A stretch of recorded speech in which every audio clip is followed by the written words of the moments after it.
ప్రాంతాలలో తిరిగినటువంటి పరిస్థితిని కూడా చూసినాం. అంటే ఓడిపోతామనేటువంటి భయంతో దాన్ని ఎట్లయినా గెలిపించుకోవాలనేటువంటి ఒక ప్రయత్నాన్ని ఎవరైనా చేస్తారు. వాళ్ళు కూడా చాలా తీవ్రమైనటువంటి ప్రయత్నాన్ని చేశారు. ఓడిపోతాం అన్ని ఎలక్షన్ కంటే బిఫోర్ అంతా కూడా బీఆర్ఎస్ పార్టీ తప్పకుండా గెలుస్తుందని అన్ని సర్వేలు కూడా చెప్పినాయి.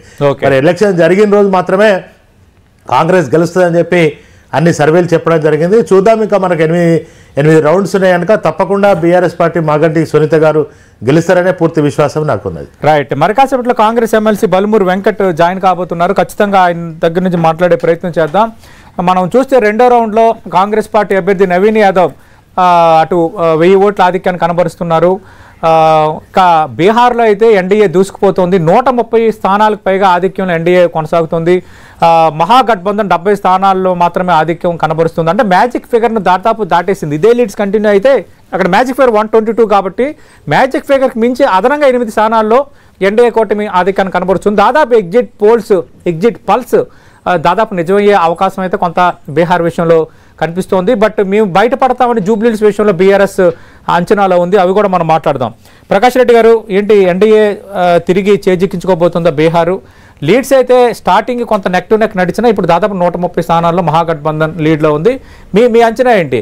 ఇది కేవలం తొలి రౌండ్, రెండో రౌండ్ మాత్రమే, ఇంకా చాలా రౌండ్స్ ఉన్నాయి అన్నది కొందరు అంటున్నారు. ముందు మిత్రులందరికీ నమస్కారం. నమస్తే ప్రకాష్ రెడ్డి గారు.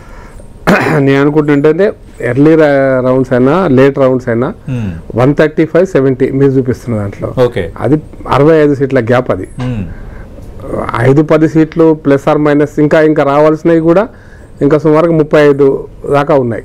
35 దాకా రావాల్సినవి. అంటే ఈ ప్లస్ ఆర్ మైనస్ 10 సీట్లు 35 మహాగఠబంధన్ ఖాతాలో వేసినా కూడా వాళ్ళు 105-103కే వస్తారు.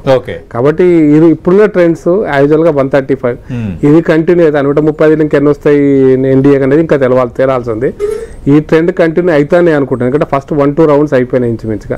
నేషనల్ ఛానల్స్ అన్ని కూడా అక్కడే మోహరించున్నాయి. మన హైదరాబాద్లో మనం ఉన్నాం తప్పిస్తే జూబ్లీహిల్స్లో నేషనల్ ఛానల్స్ మొత్తం కూడా అక్కడ మోహరించున్నాయి. కాబట్టి రిజల్ట్ చాలా ఫాస్ట్గా అప్డేట్ చేస్తారు మీడియా కోసం. కాబట్టి అందరూ పోటీగా అప్డేట్ చేస్తున్నారు. కాబట్టి ఈ ట్రెండ్ ఫస్ట్ 2 రౌండ్స్ అయినా కంటిన్యూ అయితే అనుకుంటున్నాను నేను. చూడాలి ఇంకా. అంటే బట్ ఎగ్జిట్ పోల్స్ కూడా ఇంచుమించుగా అన్నీ ఇచ్చినాయి ఎక్సెప్ట్ ఒక్కటి ఎగ్జిట్ పోల్స్. 2-3 రోజుల్లో కొంత ఉత్కంఠ రేగింది. ఎందుకంటే ఎప్పుడు ఎగ్జిట్ పోల్స్ ఇచ్చే కొన్ని సంస్థలు ఎగ్జిట్ పోల్ ఇవ్వలేదు. నెక్ టు నెక్ నడిచిందని కొంత వాతావరణం క్రియేట్ అయింది. ఎందుకంటే ఎక్కువ మంది అడిగారు. ఎగ్జిట్ పోల్స్ వచ్చిన తర్వాత కూడా ఇక్కడున్న వాళ్ళు కూడా చాలా మంది నన్ను అడిగారు, సార్ బీహార్ ఏంటి సార్, అది కరెక్ట్ అవుతుందా అవ్వదా, ఏం జరగబోతుంది అంటే సామాన్యులు, కొందరు ఉద్యోగులు, సామాన్యులు అడిగారు. నేను ఒకటే సార్, పోయిన ఇప్పుడు 2025లో ఉన్నాము. 2020 ఎన్నికల ఎలక్షన్స్ లో మీరు interesting point most of the exit polls ఎన్డీఏకి వ్యతిరేకంగా ఇచ్చారు. అవును, అది సార్ ఇంచుమించుగా more than 70% ఎన్డీఏకి వ్యతిరేకంగా ఇచ్చాయి. ఫలితాలు మీరు చూశారు, రిజల్ట్స్ ఎట్లుంటాయి. అందుకోసం సైలెంట్ ఓటింగ్ మనం ఎప్పుడు కూడా తక్కువ అంచనా వేయొద్దు. అక్కడ ఎగ్జిట్ పోల్స్ అందనంత దూరంలో ఒక్కోసారి జరుగుతుంది. Plus at the same time అక్కడ ఉన్నటువంటి వాతావరణంలో రిజల్ట్స్ కనపడుతున్నాయి. మూడోసారి ఎన్డీఏ గ్రూప్ తొందరగా అలయన్స్ లోకి వెళ్ళిపోవడం, గ్రూపులు ఎక్కడ తేడా. ఇంకా పోయినసారి ఎలక్షన్స్ లో అట్లీస్ట్ ఎల్జేపీ బీజేపీకి దూరంగా వెళ్ళిపోయింది. బీజేపీ కంటే ఎన్డీఏకి దూరంగా పోయింది. కేంద్రంలో మంత్రివర్గంలో ఉన్న స్థానిక రాష్ట్రంలో మాత్రం ఎల్జేపీ వేరేగా పోటీ చేసింది. అయినప్పుడు కూడా అవి ప్రిడిక్ట్ చేసుకొని కనుక క్యాలిక్యులేట్ చేస్తే కూడా అప్పుడు ఎన్డీఏ మనం చాలా డిబేట్ చేసినాం. అప్పుడు 2020లో కూడా ఎన్డీఏ ఎగ్జిట్ పోల్స్ ఇట్లా వచ్చినాయి, ఓడిపోతుందా గెలుస్తుందా, 10 ఏళ్ళు గడిచింది కదా, న్యాచురల్ వ్యతిరేకత, ఇవన్నీ మనం లెక్క పెట్టుకున్నాం. బట్ ఇట్స్ ప్రో ఇన్కంబెన్సీ కదా. ప్రో ఇన్కంబెన్సీ ఒకటి. రెండోది ఏంటంటే అన్నిటికంటే ఇంట్రెస్ట్ కాంగ్రెస్ పర్ఫార్మెన్స్. 56-60 సీట్లు పోటీ చేస్తే ఐ థింక్ వాళ్ళు సింగిల్ డిజిట్ నుంచి 10 స్థానాలకు పోతున్నట్టుగా ఉంది. ఇంచుమించుగా 10-15 స్థానాల కంటే ఎక్కువ లేదు. అది ఆల్మోస్ట్ అయితే దీంట్లో మనం అర్థం చేసుకోవాల్సిందంటే ఫస్ట్ ఎక్స్పెరిమెంట్ ఎస్ఐఆర్ విషయంలో దేశం మొత్తం మీద కూడా బీహార్ లో జరిగింది. ఈ ఎస్ఐఆర్ కు వ్యతిరేకంగా ముఖ్యంగా ఎలక్షన్ కమిషన్ మీద ఆరోపణలు, కాంగ్రెస్ పార్టీ చేసినటువంటి ఆరోపణలు ప్రజలు ఏమాత్రం పట్టించుకోలేదు. ఎందుకంటే నా ఓటు తీసేస్తే, మా కుటుంబంలో 2 ఓట్లు తీసేస్తే మేము ఫీల్ అవుతాం, మీరైనా నేనైనా ఫీల్ అవుతాం. ఎవరు ఫీల్ ఎందుకు కాలేదంటే ఎవరి ఓట్లు పోలేదు. అక్కడ ఉన్న వాళ్ళ నిజమైన ఓట్లు ఎవరికి పోలేదు, దొంగ ఓట్లు పోయినాయి. దొంగ ఓట్లు పోయినాయి కాబట్టి ఇప్పుడు ఏంటంటే ఎస్ఐఆర్ వల్లనే బీజేపీ గెలిచింది, లేదా ఓటు చోరీ వల్ల గెలిచింది. ప్రజలను అగౌరవపరచడం తప్పిస్తే కాంగ్రెస్ పార్టీ చేసింది ఏం లేదు.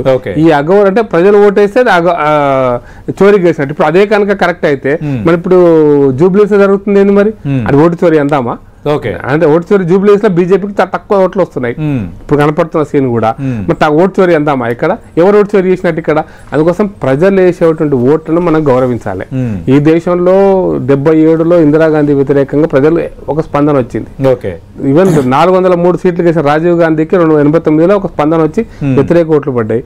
కాబట్టి ఒక పార్టీకి ఎందుకు వేస్తారు, ఒక పార్టీకి ఎందుకు వేయాలనే దాన్ని మనం అర్థం చేసుకోవాలి. ప్రజల యొక్క అభిప్రాయాన్ని గౌరవించాలి, దానికి తగ్గట్టుగా పనిచేయాలి. తప్పిస్తే ఓటు చోరీ పేరు మీద లేకపోతే ఈవీఎంల పేరు మీద, అది ఈవీఎంలు తెలంగాణలో కాంగ్రెస్ ఎట్ట గెలిచింది, కర్ణాటకలో కాంగ్రెస్ ఎట్ట గెలిచింది, ఈవీఎంలే తప్పు అయితే ఇంకా మిగతా ఆ మాత్రం 76 సీట్లు వస్తున్నాయి కదా వాళ్ళకి, అవి ఎందుకు వస్తున్నాయి? కాబట్టి ఈ ఎవరి మీదనో మట్టి పడేసి మేము కరెక్ట్ చేసినాం కానీ వాళ్ళు తప్పనేటువంటి అభిప్రాయంలో ఉండడం కరెక్ట్ కాదు. ఇప్పుడు మీకు రెండో అనాలిసిస్ చెప్తున్నా, మీకు జూబ్లీహిల్స్ కనెక్ట్ చేసి చెప్తున్నా. జూబ్లీహిల్స్ లో 2 ప్రధాన పార్టీలు అంటే బీఆర్ఎస్ ను కాంగ్రెస్ ను ప్రజలు చూశారు. బీఆర్ఎస్ ఇక్కడ ఆటలు అరటిపండు అయిపోయారా?